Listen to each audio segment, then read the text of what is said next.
आज हम एक प्रैक्टिकल एग्जांपल से सीखेंगे difference between option buying and option selling. जैसे ये पिरामिड का चार्ट है 5 मिनट का। सपोज करिए यहाँ पे आप सेल करने का सोच रहे हैं। आप सोच रहे हैं कि यहाँ से प्राइस गिरेगा। तो आपको इसको ट्रेड करने के 3 तरीके होते हैं। या तो आप इसको इंट्राडे में शॉर्ट कर सकते हैं, या आप फ्यूचर में शॉर्ट कर सकते हैं, जो मैं एक ही कंसिडर कर रहा हूँ, या आप इसमें कॉल शॉर्ट कर सकते हैं, या आप पुट बाय कर सकते हैं। अब ज्यादातर लोग अट्रैक्ट होते हैं पुट बाइंग के लिए। जो बिगिनर्स होते हैं वो सोचते हैं यहाँ पे हम पुट बाय करेंगे और क्विक गेन्स चाहेंगे। इस वीडियो में आप देखेंगे कि उसके डिसएडवांटेजेस क्या है। जैसे आप समझ लीजिए यहाँ पे आप इसको सेल करते हैं और आप देखते हैं कुछ देर आपकी फेवर में प्राइस जाता है और अल्टीमेटली वो आपका स्टॉप लॉस हिट करता है। क्योंकि प्राइस आपका इस पॉइंट के ऊपर चला गया है तो आप इसको स्टॉप लॉस ट्रिगर कर समझ के इसमें एग्जिट कर लेते हैं। अगर आप इसमें समझ लीजिए इंट्राडे या फ्यूचर में शॉर्ट करेंगे तो आपका लॉस ऑलमोस्ट ब्रेक इवन जितना ही है। अगर आप इसको पुट में देखते हैं, सपोज ये टाइम हम नोट कर लेते हैं, ये 10:45 का टाइम है 12 जून का। और ये चार्ट है पिरामल के 950 पीई का जो पुट है। तो हम देखते हैं 9:45 पे क्या वैल्यू थी। तो 9:45 पे अराउंड 31 की वैल्यू थी। और आपका जब स्टॉप लॉस इसमें हिट होता है तो आप देख सकते हैं, टाइम एक बार निकाल लेते हैं। तो टाइम था उसका 14:25 अगले दिन का। तो अगर हम इस चार्ट में 14:25 पे जाते हैं तो अगले दिन अराउंड 24 पे आपका स्टॉप लॉस ट्रिगर होता है। विच मीन्स अराउंड ₹7 का आपको इसमें लॉस हुआ। अ, जो फ्यूचर में ब्रेक इवन ट्रेड था, यहाँ पे आप देख सकते हैं टाइम की वजह से इसमें आपको एक्स्ट्रा लॉस हुआ। अब सेम सिनेरियो हम देखते हैं, अगर हमने यहाँ पे सी सेल किया होता, कॉल सेल किया होता तो क्या होता। तो आप देख सकते हैं ये लेवल था वो। तो अराउंड 49 पे आपने सेल किया है 49.35। तो आप देख सकते हैं यहाँ पे अगर 14:25 पे आप टाइम देखें तो अराउंड 46 है। विच मीन्स क्या, यहाँ पे आपको इनफैक्ट प्रॉफिट हुआ है। ऑल्दो आपका स्टॉप लॉस हुआ है, फिर भी आपको कॉल सेल में प्रॉफिट हुआ है। इसका रीजन क्या होता है कि जब भी हम कॉल सेल करते हैं तो एक दिन का टाइम इसमें हमने, जैसे एक दिन तक प्राइस इस प्राइस से नीचे रही है तो आपका इसमें टाइम की वैल्यू भी होती है। तो टाइम की वैल्यू की वजह से आपको ओवरऑल इसमें प्रॉफिट हुआ है। तो आप विदाउट एनी लॉस इसमें एग्जिट कर पा सकते हैं। तो यही डिफरेंस सबसे बड़ा होता है कि यहाँ पे प्रोबेबिलिटी अगर समझ लीजिए आपके फेवर में नहीं भी जाती, फिर भी आप इसमें प्रॉफिट कर सकते हैं। और आपको अगर समझ लीजिए यहाँ पे दूसरी मिस्टेक जो पुट बायर्स ये करते हैं, जो ऑप्शन बायर्स होते हैं, वो समझ लीजिए यहाँ पे एक बहुत बड़ा गैप अप हो गया, उसके बाद डायरेक्टली शॉर्ट कर देंगे सोच के कि अब प्राइस ऊपर चली गई है तो अब यहाँ से फॉल आएगा। लेकिन अगर आपको ऑप्शन बाई करना है तो आपको टाइमिंग बहुत जबरदस्त होनी चाहिए। आपको पता होना चाहिए कि किस पॉइंट से एग्जैक्ट रिवर्सल आएगा, वो भी फास्ट।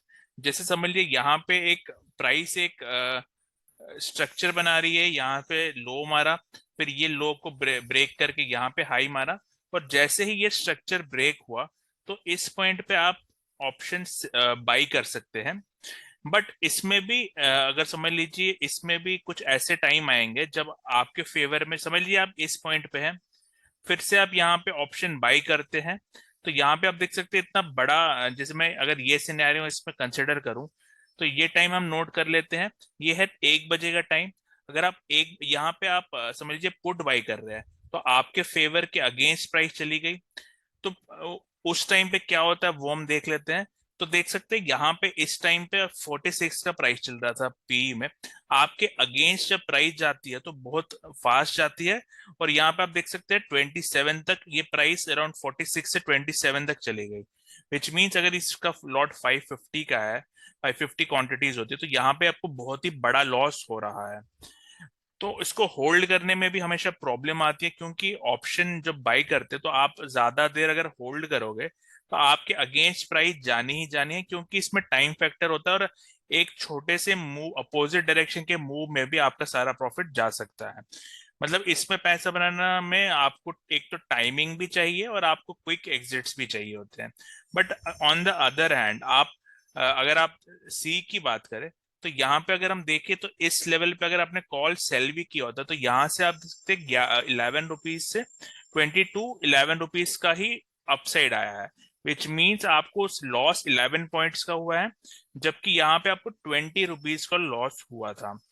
और इसका मतलब ऑलमोस्ट डबल लॉस यहाँ पे पुट बाइंग में हो रहा है। तो हमें हमेशा ये भी कंसिडर करना चाहिए, सिर्फ प्रॉफिट नहीं देखना है, क्योंकि अगर लोग प्रॉफिट ये पी इसलिए बाई करते हैं क्योंकि उनको लगता है कि अगर इसमें प्रॉफिट ज्यादा होगा, लेकिन जब लॉस का कोई नहीं सोचता, इसमें लॉस भी ज्यादा हो सकता है अगर आपकी डायरेक्शन के अगेंस्ट प्राइस चला गया। अब आगे एक और चीज मैं बताना चाहता हूँ, जैसे समझ लीजिए यहाँ पे जो यहाँ से समझ लो आपने यहाँ पे ऑप्शन बाय किया है, तो आपका जो ब्रेक इवन ट्रेड बना यहाँ पे प्राइस वापस आने के लिए इसने मतलब कितना टाइम लगा लिया। मतलब यहाँ पे अगर मैं देखूं, यहाँ पे समझ लीजिए आपका यहाँ पे इस पॉइंट पे आपने यहाँ पे पुट ऑप्शन बाय किया है, आपके अगेंस्ट प्राइस चली गई है, और समझ लीजिए यहाँ पे आप ब्रेक विन पे आ जाने चाहिए, लेकिन आप देखिए 9:15 का टाइम अगर आप इस पे देखते हैं, तो 9:15 का टाइम पहले मैं पुट पे देखता हूँ। तो 9:15 का टाइम जो है, उस टाइम पे आप देखिए यहाँ पे इसमें तो आप आ चुके हो ब्रेक इवन पे, बट अगर आप इसको सी पे जाएंगे तो सी पे 9:15 पे आप देखेंगे कि आप ऑलरेडी यहाँ प्रॉफिट में आ चुके हो।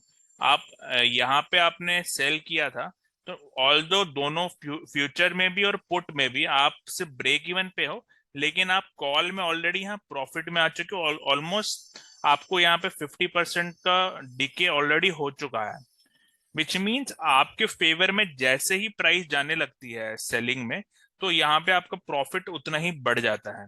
इसीलिए ये कहते हैं कि जो ऑप्शन सेलिंग है वहां पे प्रोबेबिलिटी 66 टाइम्स होती है, और ऑप्शन बाइंग में 33 टाइम्स। 33 टाइम्स क्यों? क्योंकि आप सिर्फ आपके फेवर में प्राइस जा रहा है तभी आप पैसा कमा सकते हैं, लेकिन ऑप्शन सेलिंग में अगर मार्केट साइडवेज जा रहा है, जैसे यहाँ पे मार्केट साइडवेज गया तो भी आप प्रॉफिट बना रहे थे, इवन तो आपका स्टॉप लॉस भी ट्रिगर हुआ है और आपको लॉस होना चाहिए, लेकिन आप यहाँ पे ऑप्शन सेलिंग में लॉस नहीं कर रहे। तो आप यहाँ पे इस वीडियो के माध्यम से आपने देखा कि ऑप्शन बाइंग और ऑप्शन सेलिंग के डिफरेंस क्या है, कैसे हमें ट्रेंड पता होना चाहिए तभी हमें पुट ऑप्शन बाय करना चाहिए। तो इस वीडियो के माध्यम से मैं ये बेसिक सिखाना चाहता था। आई होप ये वीडियो आपको पसंद आया, और अगर आप चाहते हैं कि मैं ऐसे ही वीडियो में बनाते रहूं इस टॉपिक के बारे में, तो आप इसमें लाइक करिए, इसको शेयर करिए और कमेंट डालते रहिए। अगर कोई डाउट है तो आप उसे कमेंट डाल सकते हैं। Thank you.